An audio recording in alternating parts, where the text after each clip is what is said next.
बात को भी दर्शाया है कि जब आप दिल्ली में सेवकाई दे रहे थे तो उस समय का अनुभव शेयर करें।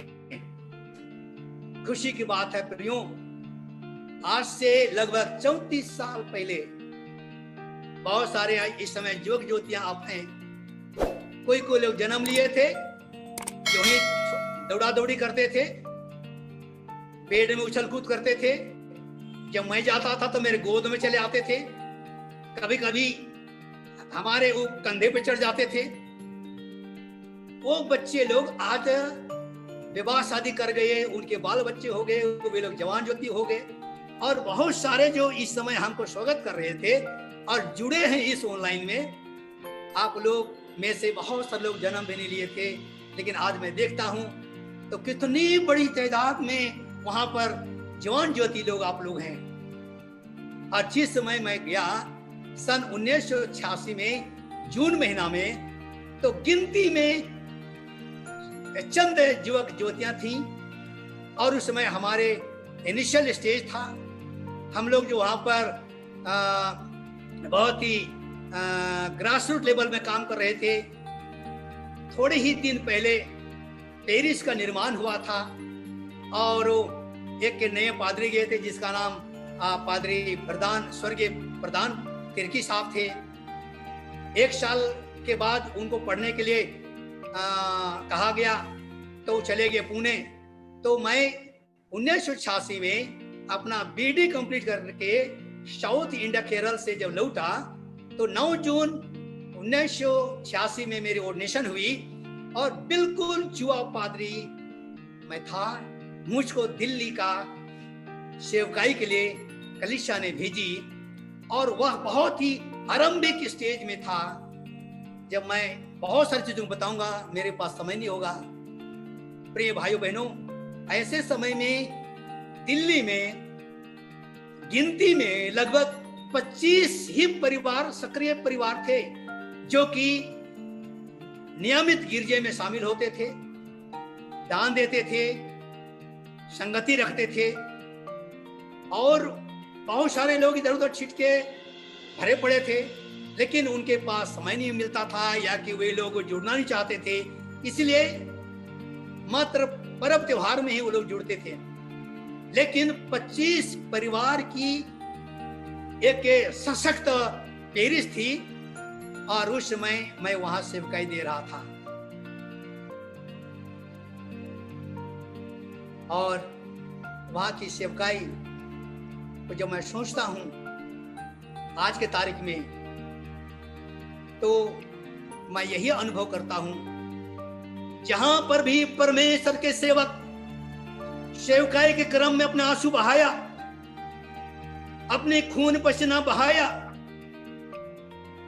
रात को रात न कहा, दिन को दिन न समझा, और सेवकाई करी। परमेश्वर ऐसे सेवकाई के द्वारा से कलीसिया को सशक्त और मजबूत करता है, उसको उठाता है। सेवक के आंसू का प्रतिफल परमेश्वर देता है। इसी समय यदि आप हमारे प्रथम बिशप की एक NWGL चर्च का इतिहास उन्होंने लिखा है, यदि आप उसको पढ़ेंगे तो दिल्ली पेरिस की एक जगह बहुत अच्छा घटना को उन्होंने दर्शाया है। हम लोग आज जो जहां पर आराधना करते हैं, जहां पर हमारे सेवकगण रहते हैं, जहां पर आप लोग वहां पर आते हैं, जो पेरिस मुख्यालय है, आज कितने मंजिला भवन है, ये कैसे वहां तक आप पहुंचे हैं, कैसे आज उतनी बड़ी भवन बनी है परमेश्वर के लिए। आरंभ में बहुत सारे हमारे सहकर्मी लोग थे उस समय, उनमें से बहुत सारे लोग इस समय जीवित नहीं हैं, आज जीवित भी हैं तो किसी न किसी कारण से हमारी प्रिय कलीसिया को उन्होंने छोड़कर दूसरे कलीसियाओं में चले गए। लेकिन उस समय आरंभ में उनका भी योगदान था, और इस तरह से हमने एक के परिवार के ये कोर्टयार्ड में अर्थात कि आंगन में जो हेज लगा हुआ था चारों तरफ, उसी जगह टेंट खरीद कर वहां पर हम लोग परमेश्वर की स्तुति और महिमा क्या करते थे। टेंट पता नहीं कितने में खरीदा गया था, कनाट था, टेंट था। जैसे ये रविवार के दिन हुआ करता था, भाई लोग पहुंच जाते और चारों तरफ ये कनात लगा देते, टेंट लग जाता और उसी टेंट के अंदर में वहां के विश्वासी भाई बहन इकट्ठा होकर प्रति रविवार को हम लोग परमेश्वर की उपासना क्या करते थे टेंट में। याद करिएगा, इस्राएली लोग पहले टेंट में परमेश्वर की उपस्थिति को पाते थे। टेंट को लोग घुमाया करते थे, जहां जहां लोग जाते थे टेंट लगाते थे। लेकिन ईश्वर की ये मानसा थी कि दिल्ली पीरिस टेंट में गिर जाना करे, और इसलिए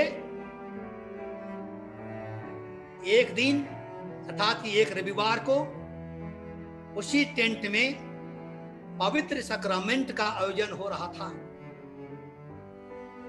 मैं वहां का निर्बल सेवक आराधना के क्रम में पवित्र सैक्रामेंट का आयोजन किया। उसके बाद में विधि से ऑडियंस की ओर, विश्वासियों की ओर मुंह फेर के मैंने कहा,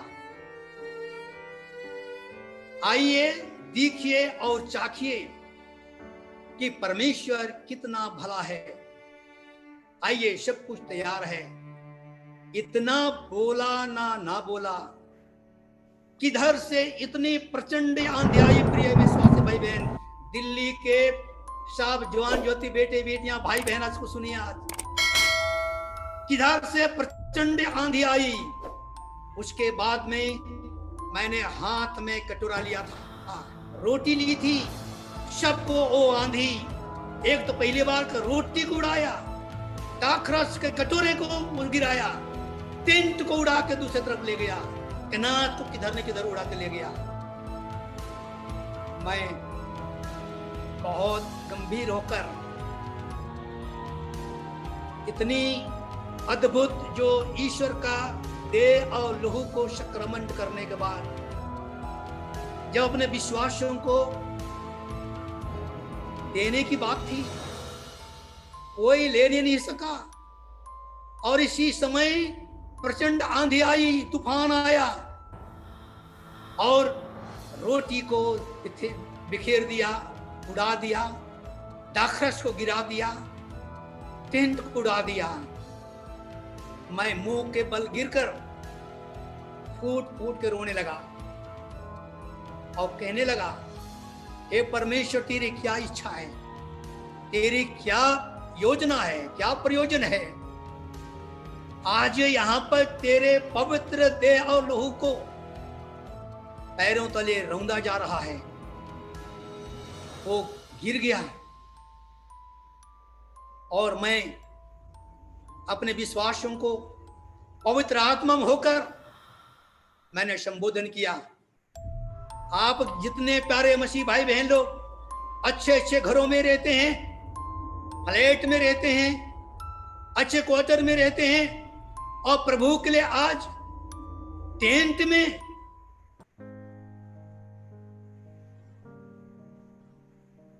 ऐसे घड़ी में मेरी आंख की आंसू पोंछने के लिए तत्कालीन समय के जो वरिष्ठ विश्वासी भाई बहन लोग थे, उन्होंने आया, मेरे सर पे हाथ रखा और कहा, पादरी साहब,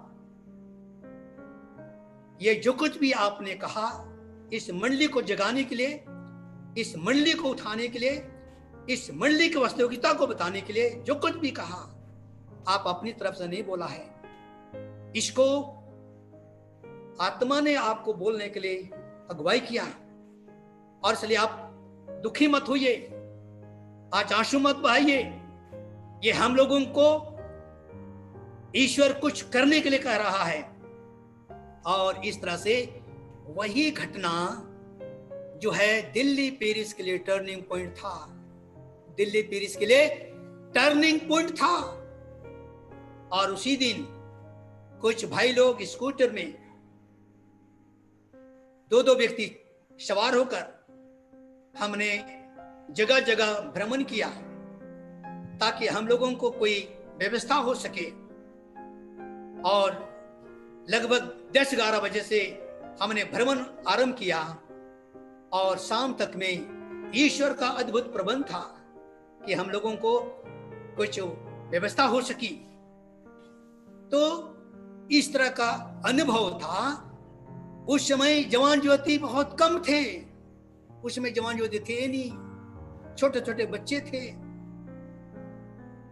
वहां की सेवकाई करने के लिए मैंने एक हीरो साइकिल खरीदा था।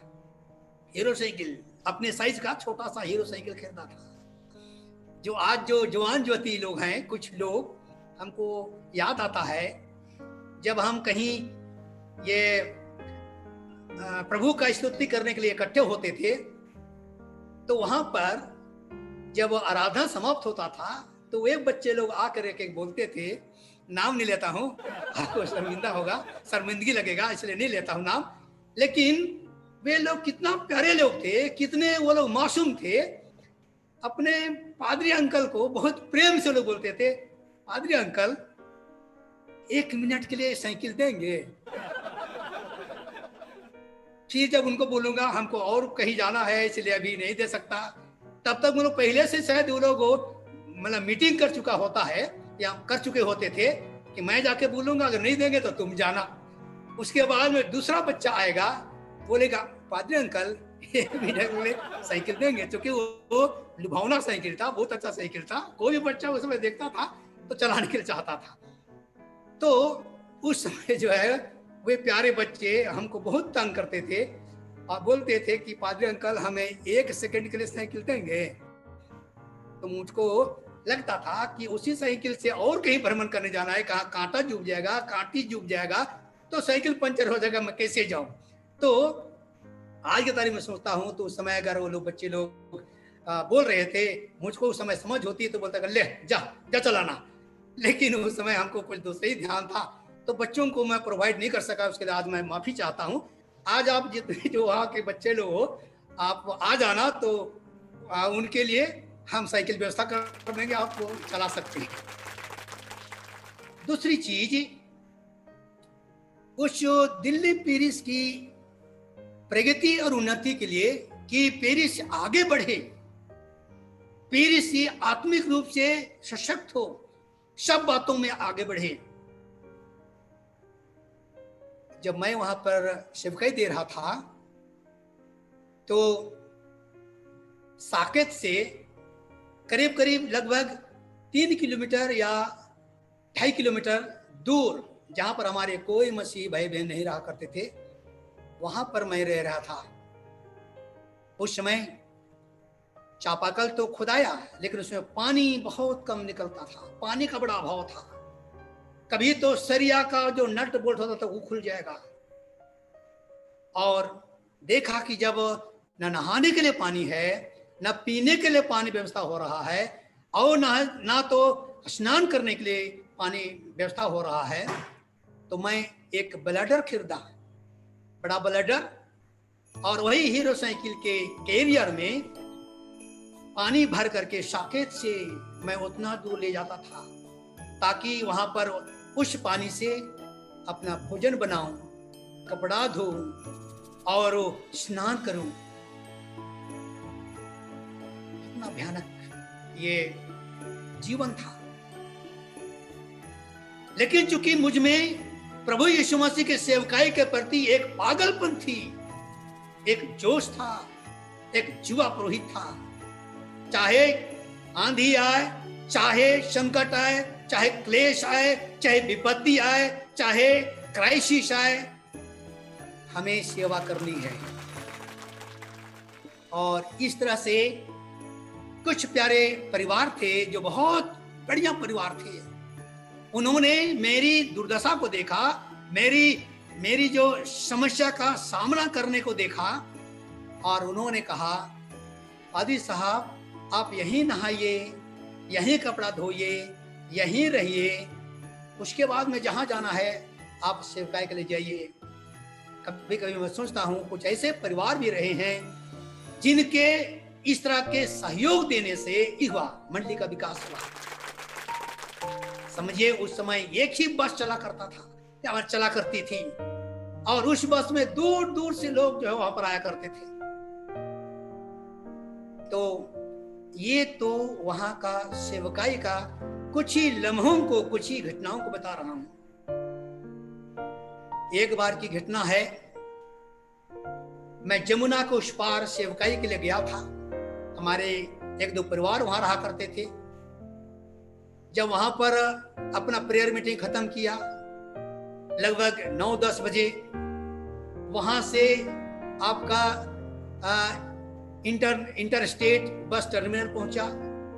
वहां से फिर गाड़ी नहीं मिल रही है तो किसी तरह से एक बस मिली जो सेंट्रल सेक्रेटेरिएट टर्मिनल तक पहुंचा।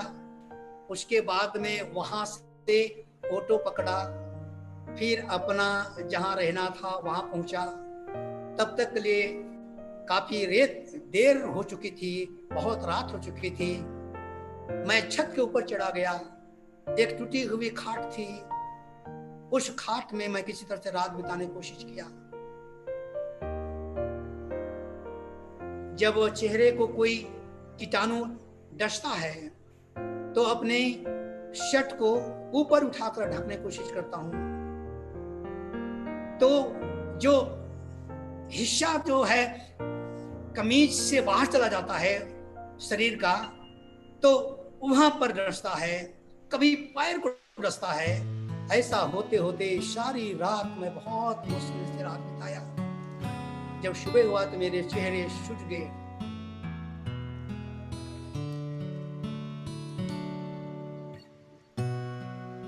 ये सेवकाई दिल्ली पेरिस में मेरी थी। प्यारे मसीह भाइयों बहनों, आज तो दिल्ली पेरिस में इतने सारे जवान युवती आप हैं।